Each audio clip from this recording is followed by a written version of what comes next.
চা পাতার উপর 1 চিমটি সোনার দানা ছিটিয়ে দিন। এমন দামি জিনিস তৈরি হবে, বৃদ্ধ বয়সেও আপনাকে তরুণ দেখাবে। চুলের গোড়া থেকে পাকা চুল কালো হবে, 80 বছরেও চুল থাকবে কালো কুচকুচে।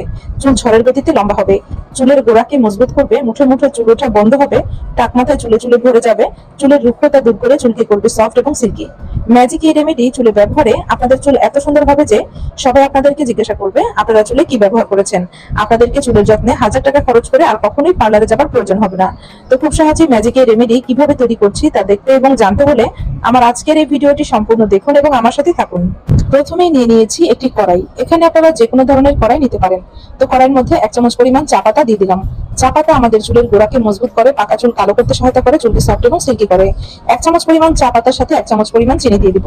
চিনি মাথার স্ক্যাল্পের ইনফেকশন, খুশকি দূর করতে সহায়তা করে। চুলার হিট লোয়ে রেখে চা পাতা এবং চিনি বেশ কিছুক্ষণ সময় নিয়ে খুব ভালোভাবে ভেজে নিব। বেশ কিছুক্ষণ সময় চা পাতা এবং চিনি ভেজে নিয়েছি, দেখতে পাচ্ছেন